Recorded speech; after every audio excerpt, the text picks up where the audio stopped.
video, I'm going to be showing you some mushrooms. I love this mushroom art. There's 2 clusters of 3 mushrooms that are different varieties, a little snail slithering through, some moss on the ground, and some rocks. It's so earthy and so just, I don't know, it just reminds me of like a miniature world. I love it. You could add other things to it. You could make one of the mushrooms like a little fairy house if you wanted. I went back and forth on whether I wanted to do that. Change up the color scheme. There's so many options. I hope you guys like this one as much as I do. And don't forget to subscribe to see all my future videos as well. Bye. We are going to begin with the ground as our background. So I'm going to take 3 shades of brown, a really dark brown, sort of a medium red toned, and then an oranger tone brown that has a bit more glitter to it. And we're going to just use a marbled background, a mix of those 3 colors, and just apply that over the whole thing to give it sort of that rough mixed earth feel. And then I'm going to encapsulate that with a layer of clear acrylic.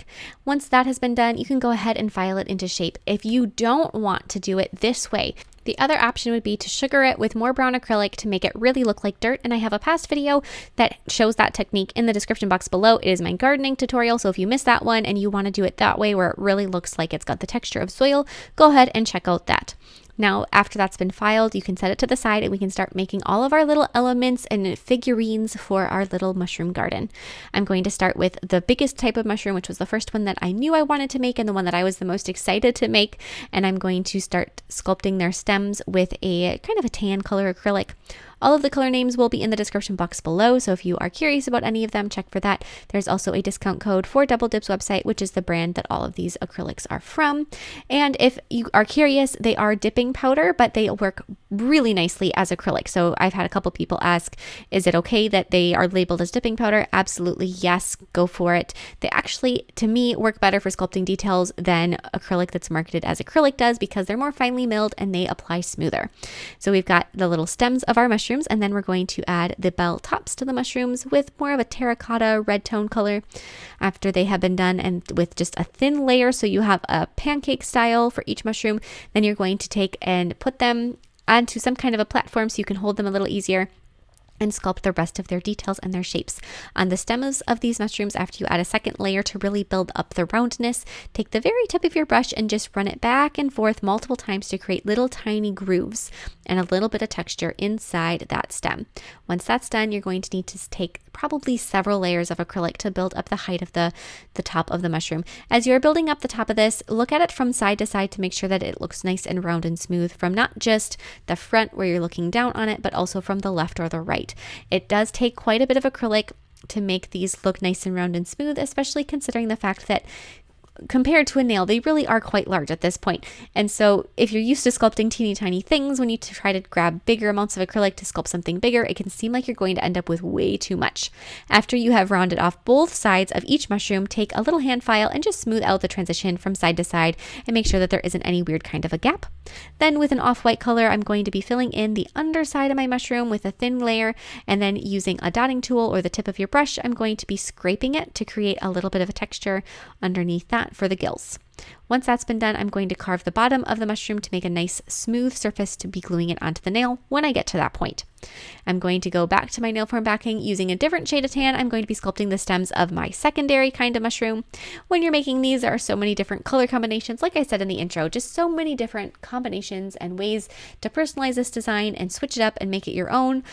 The one way I mentioned would be to make it look like a little fairy house. So tempted to do it that way. I went back and forth and I was like, which way do I want to do it? Which way do I want to do it? I went with the snail. But if you were going to try to make it a little fairy house or a fairy garden, I would make one single major mushroom and then have really small ones around it. And on that major mushroom, you would want to add things like windows and shutters and a door and a chimney and more details to make it really look like a little house. But I wouldn't do quite as many mushrooms of a similar size. I would make one that was bigger and the rest of them secondary and smaller.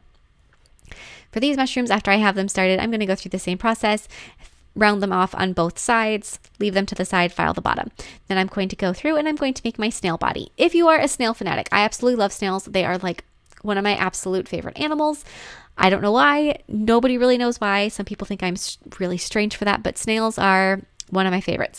If you are a snail person and you like snails, I have a couple videos to share with you, and I will put links to those in the description box below. I have a few paintings on my art channel that are a little bit old for videos.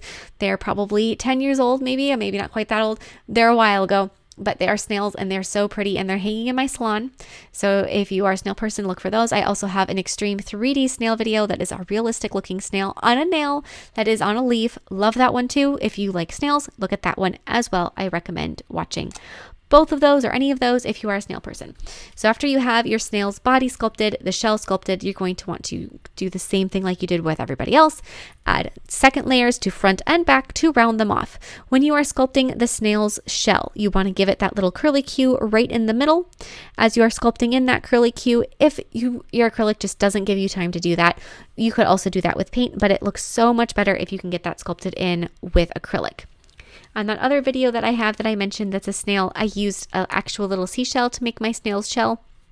If the snail is, or you have a shell that is small enough to do that with, such a fun technique. You could also do it that way and use an actual seashell to make your snail's shell instead of sculpting it. After you have all of your little pieces made for your scene, you can go ahead and start assembling it. This is by far the most enjoyable part of this design because it's like you're playing with a little dollhouse and you get to put everything together. It's so satisfying. You have all your pieces laid out. You've put so much time and effort into it and you get to finally have the satisfaction of putting it together. Start with whatever your biggest part of this is. Obviously have a plan going into it on where you're going to put things, but I'm going to start out with my bigger mushrooms and I'm going to glue those into or onto the nail first and then secure them with more of that tan color acrylic I used for them. And then I'm going to grab my smaller mushrooms and I'm going to place those down. And I'm going to make it look almost like a mushroom lined pathway that my snail is walking on or slithering on, not walking. And so we've got the first section of mushrooms and then we've got the second section of mushrooms, glue those down. What I like to do when I'm gluing little pieces onto a nail like this is I have some nail glue on a nail form backing just on a corner of it. And I dip the end of the pieces into it, getting just the tiniest amount of nail glue. That way the nail glue will dry really quickly, so you're not sitting there holding it for too long, and it will be just enough that it'll hold it in place, and then after that you'll secure it with acrylic and it'll hold really well. So if you have that as an issue or your nail glue just fights you, that's what I've been doing lately, and it has made nail glue in general a much more pleasant experience. After all of those pieces have been applied, after they have all been secured, then you can go through and you can add any other details that you want to them with acrylic. One thing that I tried to decide if I wanted to do with acrylic versus paint is add little white dots to the tops of my red mushrooms, the bigger ones. And I eventually decided I'd rather do that with acrylic paint versus acrylic just because the white dots would be a bit more vivid. But if you weren't as concerned about having them be vivid and you wanted them to be a little bit more 3D or have a texture to them, then you could do little tiny dots with white acrylic. I'm also going to take some bright yellow and add a little bit of yellow to the tops of my orange mushrooms just to give them a bit of an ombre, some little color variants, and bring a little more brightness into the design because it's really a lot of like reds and oranges and browns and those really warm colors. So that'll just kind of brighten it up a little bit. And then I'm going to take a mixed bead of gray acrylic and I'm going to be adding a couple little pebbles to the side. So to do this, I'm going to dip my brush first into the lightest shade of gray, then into a medium shade of gray, and then into black. And you can switch up how long you're spending in each of the colors to get a different mix of those shades of gray, and then swirl them gently just to get kind of a marbled little pebble look. After all of those have been sculpted, however many it is that you want, I'm going to make a small stack of 3. Then you can do the final little paintings, the final little details on this. I'm going to be adding those white polka dots to the top of my red mushrooms like I said I was. I'm going to add some details to my snail, some details to the stems of each of the mushrooms, and just look at it and decide what you feel like needs to have just a little bit more definition to it, just a little bit more. So after you have the white polka dots done, then I'm going to switch over to a brown paint, and all of those places where you took the tip of your brush and carved the little grooves into the stems of these mushrooms, take that brown paint and add just a little bit of a line to that. The grooves are still there. They are still just as deep as I sculpted them, but with the shading, it just brings them out a little bit more and makes them a little bit more obvious. You don't have to overdo it, and you don't necessarily even have to put the little line in all of them, but just pick some and add that little brown line. It'll just make everything a little bit more interesting, stand out a little more. I'm going to be doing some detailing on my snail's shell, add some different colors of that orangish yellowish tone just to bring out some texture, sculpt in some texture, or paint in some texture. If you didn't sculpt any in, I did sculpt a little bit, but you can always add more. Texture just brings the whole thing to life. There's so much opportunity for just extra detail when you add texture to things. So I'm going to be adding those little stripes all across the shell. You also are going to want to add some shading in that middle curly cue just to bring that out so it's stands out a little bit more. You can do that with, I started with burgundy, and then you can add just a little bit of black to it as well, just to really, really bring it out.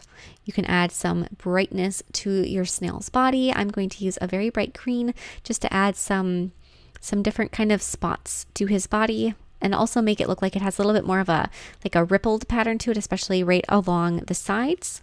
And then you're also going to want to add a little bit of that green across the forehead. Once you are happy with all of the painting that you have done, your snail's cute, your mushrooms are cute, apply a little bit of nail glue in a couple places on the nail, and then press some green flocking powder into those spaces. That is going to make it look kind of mossy. So do one area and then do a second area, do at least a couple, just to really sell it that there's a little bit of moss or grass growing around the mushrooms. Tap those off, leave that to dry. Once it has been dried completely, you can apply some gel sealer over a couple places you want to be very shiny, like for instance your snail's body. That's one place you really want it to look really shiny and wet. I'm also going to apply gel sealer over the top of the mushroom tops, just so that they also look really shiny and wet, almost like this was it just had a rain and everything is really lush and rich looking. If you want to not have it be that shiny, a 3D glaze would also be a really good option. That leaves a sort of satiny finish. I'm going to use that product over the top of my shell and over the top of the stems of my mushrooms. And then nothing else really needs to have any top coat. The background doesn't require any top coat. The rocks don't. If you want them to, you can. Otherwise, the finishing touch here is just to add your snail's antenna. So I'm going to be taking 2 pieces of a green or blue thread, and I'm going to dip them into some jewelry gel, and then place those on the snail's forehead, and then use a flash cure flashlight to secure them in place before popping that into my lamp to fully cure. And that's it. Snails are done. Mushrooms are done. It's got moss, it's got rocks, it's got everything. It looks like such a cute little garden, and it just makes me think of fairies and miniatures and all those cool things. I hope you guys like it as much as I do, and don't forget to share recreations with me on Facebook or Instagram. I would love to see them, and I will see you all next time. Bye!